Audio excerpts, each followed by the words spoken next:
जय हिंद प्यारे बच्चों आपका हमारे चैनल पर फिर से स्वागत है। प्यारे बच्चों, यह है class 10th math board examination preparation के लिए वीडियो नंबर 13 होने वाला है। इस वीडियो के अंदर हमने क्वेश्चन नंबर 95 to 113 तक के उन क्वेश्चंस को डिस्कस किया है जो आपको देखने में सिंपल लगेंगे but they are very confusing sometime.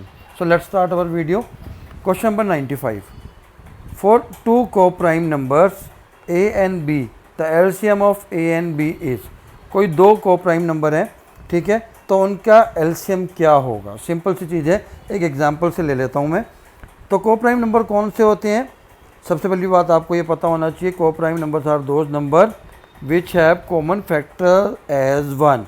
जिन दो नंबर्स का क्या है, कॉमन फैक्टर क्या हो, वन हो। एक एग्जांपल ले लेते हैं, 2 और 3। अगर मैं 2 और 3 की बात करूं, ठीक है ठीक है, इसके फैक्टर क्या है 1 and 2, इसके फैक्टर क्या है 1 and 3। तो इन दोनों का अगर मैं एलसीएम ले लेता हूं 2 और 3 का, तो ऑब्वियसली वही दोनों नंबर आ जाएंगे मल्टीप्लाई होकर जो मुझे चाहिए, यानी कि 2 × 3। तो जब भी कोई दो को प्राइम नंबर हैं ए एंड बी, ठीक है, तो उनका एलसीएम हमेशा क्या होगा, a × b होगा, ठीक है। Question number 96, the HCF of to consecutive odd number is. दो कंसेक्यूटिव मतलब एक साथ आने वाले दो ऑड नंबर्स का एचसीएफ क्या होगा। तो मान लीजिए एक x है और दूसरा x+2 है। समझाने के लिए, अगर x3 है और नेक्स्ट ऑड नंबर क्या है 5 है, तो इन दोनों का अगर मैं एचसीएफ लूँ तो इसके फैक्टर्स क्या होंगे 1 3, इसके फैक्टर क्या होंगे 1 and 5, ठीक है। तो एचसीएफ क्या आ जाएगा, 1 आ जाएगा। एक और एग्जांपल ले लेते हैं। सपोज करो 13 और 15 ले लेता हूँ। 13 के 1 3 113 होंगे फैक्टर्स, और 15 के 1 3 5 और 15। आप इसमें भी चेक कर लीजिए, कॉमन क्या है 1 है। तो एचसीएफ क्या होगा, दो कंसेक्यूटिव ऑड नंबर का एचसीएफ हमेशा क्या होगा, 1 होगा। आपने इस चीज़ का ध्यान रखना है। Question number 13, if the HCF of 65 and 117 is expressible in the form of.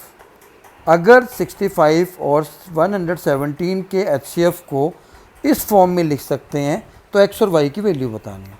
तो सबसे पहले आपने क्या करना है, 65 and 117 का क्या निकालना है, एचसीएफ निकालना है, ठीक है। तो आप डिवीज़न मेथड से भी निकाल सकते हैं।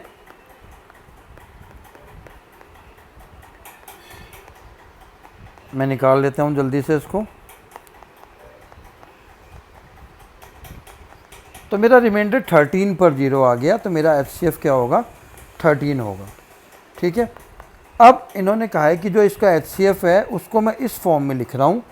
कहने का सिंपल सा मतलब क्या है कि 16 5x + 117y में मैं x और y की वो वैल्यू पुट करूँगा जिसको सॉल्व करने से मेरा आंसर किसके इक्वल आना चाहिए, 13 के। तो यहाँ से अगर मैं x की वैल्यू 2 ले लूँ, y की वैल्यू -1 ले लूँ, ठीक है। आप कोई भी वैल्यू ऐसी ले सकते हैं जिससे आंसर 13 आए।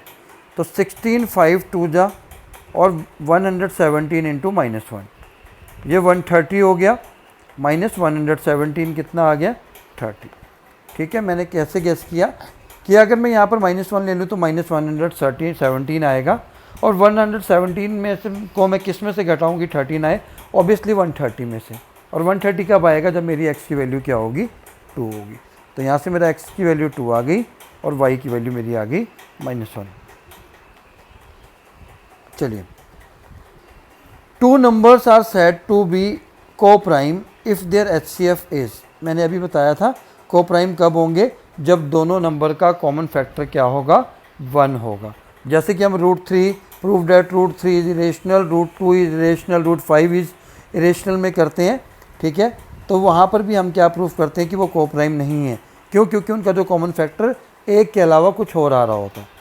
तो दो नंबर्स को प्राइम कब कहेंगे, जब उनका जो एचसीएफ होगा, हाईएस्ट कॉमन फैक्टर क्या होगा, 1 होगा। Express 522 as prime factor, product of prime factor. ये भी क्वेश्चन कई बार एक नंबर में आ जाता है। तो सिंपल सा कंसेप्ट है, आपको प्राइम फैक्टराइजेशन करनी है, प्राइम नंबर्स का इस्तेमाल करना है, ठीक है, जिसके लिए आपको डिविजिबिलिटी रूल आना चाहिए। अगर डिविजिबिलिटी रूल आपको नहीं आता है तो अपने मैं डिस्क्रिप्शन में डिविजिबिलिटी रूल के वीडियो का लिंक शेयर कर दूंगा, आप वहाँ से देख सकते हैं। तो जैसे मुझे पता है कि ये 3 से डिवाइड हो जाएगा, ठीक है। अब ये 3 से डिवाइड नहीं होगा, अब मैं 5 से जाऊंगा, अब फिर 5 से और अब 7 से, ठीक। तो ये जो प्राइम फैक्टराइजेशन क्या बन गई, 3 की पावर 1, 5 की पावर 2 और 7 की पावर 1। इसको कहते हैं प्रोडक्ट ऑफ प्राइम फैक्टर्स, ठीक है। और एक चीज़ आपने ध्यान रखनी है, इसके अंदर जितने भी नंबर्स होंगे वो सभी के सभी क्या होने चाहिए, प्राइम नंबर होने चाहिए। Clear. The zeros of the quadratic polynomial. Zeros का मतलब है कि आपको इसमें अल्फ़ा और बीटा की वैल्यू निकालनी है। आप 2 तरीके से निकाल सकते हैं। पहला, स्प्लिटिंग द मिडल टर्म से निकाल सकते हैं, और दूसरा क्वाड्रेटिक फार्मूला से निकाल सकते हैं, ठीक है। तो हम इसको अभी स्प्लिटिंग द मिडल टर्म से निकाल लेते हैं। 8 3 24, और मुझे इसके ऐसे फैक्टर बनाने हैं जिसको प्लस करके 10 आ जाए और मल्टीप्लाई करके 24। तो वो फैक्टर्स मेरे क्या होंगे, 6x + 4x। इन दोनों को मैं मल्टीप्लाई करूँगा तो 24 भी आ रहा है, प्लस करूँगा तो 10 भी आ रहा है। पहले दोनों के पेयर ले लिए मैंने और कॉमन निकाल लेना है। पहले वाले में से 3x कॉमन आ रहा है, तो यहाँ बचेगा x + 2। यहाँ से भी सेम 4 कॉमन आ रहा है और x + 2 बचेगा। मैक्सिमम केसेस में ये दोनों सेम आएंगे, मैक्सिमम क्या सभी केसेस में सेम आने चाहिए, ठीक है। 3x + 4 और यहाँ से बचा x + 2, तो दोनों को 0 के इक्वल रख देते हैं। 3x + 4 को भी 0 के इक्वल रख दीजिए, x + 2 को भी 0 के इक्वल रख दीजिए। यहाँ से x की वैल्यू आ गई -4/3 और यहाँ से x की वैल्यू आ गई -2, ठीक है। अगर आपकी वैल्यूज़ आ जाती है तो यही जीरोज़ हैं, ये अल्फ़ा और बीटा है। आप इनकी वैल्यूज़ को वहाँ पर पुट करके वेरीफाई भी कर सकते हैं। कर लेते हैं चेक। 3x² की जगह मैं पहले -4/3 पुट करके देखता हूँ, ठीक है। कर लेते हैं। 3 इसका स्क्वायर आ जाएगा 16/9, ठीक है। यहाँ आएगा -40/3 + 8। 3 3 9 आ गया। अब 16/3 -40/3 और +8/1 का एलसीएम ले लेते हैं। सभी का एलसीएम आएगा 3। 16 - 40 + 24। 24 और 16 को प्लस किया तो 40 आ गया। 40 - 40/3 यानी कि 0 आ गया, यानी कि हमारा आंसर बिल्कुल सही है। आप चेक भी कर सकते हैं। A quadratic polynomial whose zeros are. आपको क्वाड्रेटिक पॉलिनोमियल लिखना है, ये बहुत इंपॉर्टेंट क्वेश्चन है, फाइनल में भी बार बार आता है कि क्वाड्रेटिक पॉलिनोमियल लिखिए। पर यहाँ पर कई बार जीरोस की जगह सम एंड प्रोडक्ट गिवन होता है, तो वो एस और पी की वैल्यू होगी। पर यहाँ पर जीरोस गिवन है, जीरोस गिवन है तो मतलब ये अल्फ़ा की वैल्यू है और ये बीटा की। क्वाड्रेटिक पॉलिनोमियल लिखने का फार्मूला क्या होता है, x² - sx + p, ठीक है। तो ये हमारा क्वाड्रेटिक पॉलिनोमियल लिखने का फार्मूला है, जहाँ पर s का मतलब होता है अल्फ़ा + बीटा और p का मतलब होता है अल्फ़ा × बीटा, यानी कि सम है s और p हमारा क्या है, प्रोडक्ट है, ठीक है। तो अल्फ़ा + बीटा एक बार प्लस कर लेना दोनों को, -3 + 4 यानी कि 1 आ गया। यह s की वैल्यू आ गई। p निकालना है तो अल्फ़ा बीटा इन दोनों को मल्टीप्लाई कर लेना है, -12 आ गया। अब आपने s और p की वैल्यू इस इक्वेशन में पुट कर देनी है। x² - s की वैल्यू है 1, p की वैल्यू है -12। आपने बस साइन का बहुत ध्यान रखना है। तो ये हमारी आ गई क्वाड्रेटिक पॉलिनोमियल। जब आप इसके रूट फाइंड आउट करेंगे तो आपके रूट यही आने चाहिए। अगर यही आ जाते हैं तो आपका आंसर सही है, ठीक है। चलिए क्वेश्चन नंबर 102 की तरफ मूव करते हैं। Number of zeros a linear polynomial can have. तो लीनियर पॉलिनोमियल के लिए आपको बेसिक पता होना चाहिए। लीनियर पॉलिनोमियल कौन सा होता है, x + b = 0, जहाँ पर a की वैल्यू क्या नहीं हो सकती, 0 नहीं हो सकती, ठीक है। तो इसके हमेशा कितने जीरोज़ होते हैं, एग्जैक्टली 1 होते हैं। आपने ध्यान रखना है, क्यों, क्योंकि इसकी डिग्री भी कितनी होती है, 1 होती है। अब डिग्री क्या होती है, highest power of the variable in the equation. Question number 103 की बात करते हैं। If alpha and beta are the zeros of the polynomial then find the value of this. ठीक है, तो अल्फ़ा और बीटा, अब आप इस क्वेश्चन को दो तरीके से कर सकते हैं। पहली चीज़, यहाँ पर आपको पॉलिनोमियल गिवन है, एक्चुअली तीन तरीके से कर सकते हैं। ठीक है, पहला क्या है कि आपको अभी हम क्वाड्रेटिक पॉलिनोमियल का फार्मूला बता के हटे हैं, x square minus S x plus P. यहाँ से अगर आप कंपेयर करें, ठीक है, तो s क्या होता है हमारा, अल्फ़ा प्लस बीटा होता है, और p क्या होता है, अल्फ़ा बीटा होता है ना। या तो आप ऐसे कर लीजिए या इस इक्वेशन के जीरोस फाइंड आउट कर लीजिए आप। ठीक है, तो जीरोस फाइंड आउट करने से जो दो वैल्यू आएंगी वो क्या आएंगी, अल्फ़ा और बीटा की वैल्यू आएगी। तो आप यहाँ पर सीधी वैल्यू पुट कर लीजिए, नहीं तो इसी इक्वेशन से हम देख लेते हैं। यहाँ पर s के साथ माइनस है, ठीक है, पर ऊपर क्या है, प्लस है, तो यहाँ से s की वैल्यू क्या आ जाएगी, -1। क्योंकि अगर मैं सिंपल सी इक्वेशन पुट करके देखूँ आपके सामने, x की जगह अगर मैं -1 पुट करता हूँ तो +1x आएगा जो वहाँ पर लिखा हुआ है, और p यहाँ पर प्लस में लेकिन वहाँ माइनस है, तो p की वैल्यू क्या आ गई, -1। क्लियरली पता लग गया कि अल्फ़ा प्लस बीटा मेरा -1 है और अल्फ़ा बीटा मेरा -1 है।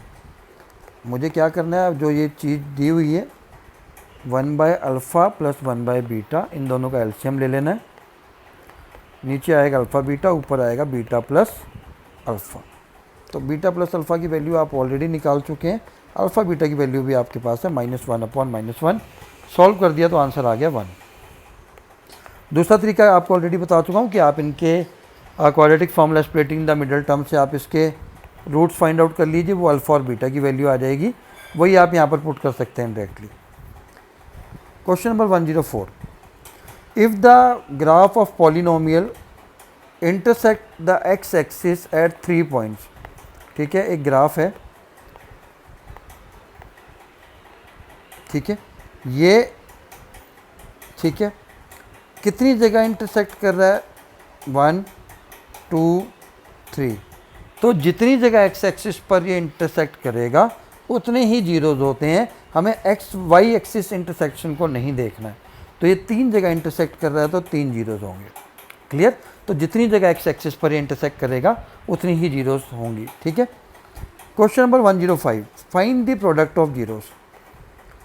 प्रोडक्ट ऑफ जीरोस के लिए फिर से आपके पास वही तरीका है, मैं दोनों करके दिखा देता हूँ। पहले आप जीरोस फाइंड आउट कर लीजिए स्प्लिटिंग द मिडल टर्म से या क्वाड्रेटिक फार्मूला से। मैं स्प्लिटिंग द मिडल टर्म कर रहा हूँ।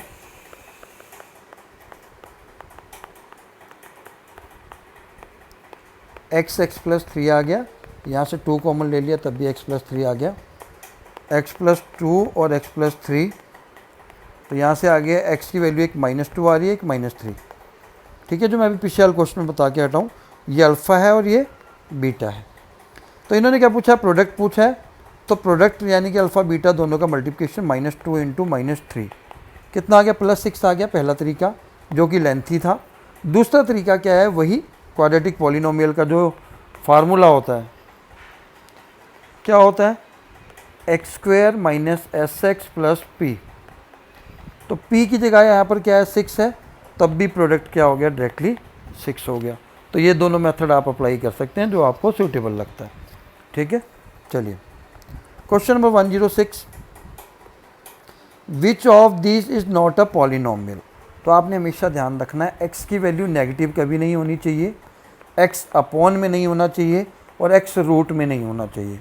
अगर ये 3 है तो वही पॉलिनोमियल नहीं होगा। तो यहाँ आप देख सकते हैं ऑप्शन नंबर बी में x की वैल्यू माइनस में है, तो ये पॉलिनोमियल नहीं है।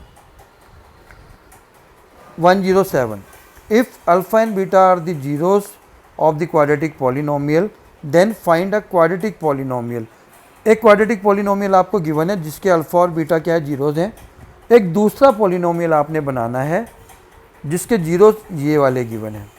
तो आपने जब भी ऐसा क्वेश्चन आता है, आपने यहाँ से अल्फ़ा और बीटा की वैल्यू निकालनी है, 3x² माइनस 4x प्लस 1। ठीक है, स्प्लिटिंग द मिडल टर्म या क्वाड्रेटिक फार्मूला से। अगर आपको स्प्लिटिंग द मिडल टर्म या क्वाड्रेटिक फार्मूला नहीं आता है तो उसका लिंक भी मैं डिस्क्रिप्शन में शेयर कर रहा हूँ, आप वहाँ से उसको सीख सकते हैं। ठीक है, तो मैंने क्या बना दिया, -3x और -1x, splitting the middle term use कर रहा हूँ। ब्रैकेट में ले लिया। अब यहाँ पर माइनस बाहर है तो अंदर वाले दोनों के साइन आपने चेंज करने हैं, ठीक है। 3x कॉमन ले लिया, x माइनस 1 आ गया। यहाँ पर ऑलरेडी x माइनस 1 है तो एज इट इज ही लिख देता हूँ, 3x माइनस 1 और x माइनस 1। यहाँ से x की वैल्यू 1/3 आ गई और 1 आ गई, ठीक है। तो सिंपल सा कंसेप्ट है, ये अल्फ़ा की वैल्यू है, ये बीटा की वैल्यू है। अब अल्फ़ा हमारे पास 1/3 है, बीटा हमारे पास 1 है। तो पहले आप अल्फ़ा स्क्वायर निकाल लीजिए। अल्फ़ा स्क्वायर का मतलब हो जाएगा 1/9, बीटा स्क्वायर का मतलब 1 ही रहेगा, ठीक है। तो ये आ जाएगा 1/9, ठीक है, क्योंकि अल्फ़ा स्क्वायर बाय बीटा की वैल्यू 1 ही है, कोई फ़र्क नहीं पड़ता। बीटा स्क्वायर मतलब 1/1/9। इसको आप सिंप्लीफाई कर लीजिए। तो अगली इक्वेशन का मतलब क्या है, x square minus S x plus P, यानी कि एक बार अल्फ़ा प्लस बीटा निकालना है आपने इस वाले नई वाली वैल्यू से, इन दोनों को प्लस करके, और एक बार अल्फ़ा बीटा मल्टीप्लाई करके निकाल लेना है। फिर जो भी आंसर आएगा सम और प्रोडक्ट का, यहाँ पर आपने वैल्यू पुट कर देनी है, ठीक है। तो ऐसा क्वेश्चन आने के बहुत ज़्यादा चांस है कि आपको एक अल्फ़ा बीटा का पॉलिनोमियल गिवन है, दूसरा पूछा हुआ है, तो आपने इसको सॉल्व कर लेना है और x square minus S x plus P में उसकी वैल्यू पुट कर देनी है, प्लस और मल्टीप्लाई करके। मूव करते हैं क्वेश्चन नंबर 108 की तरफ। Find the zeros of the polynomial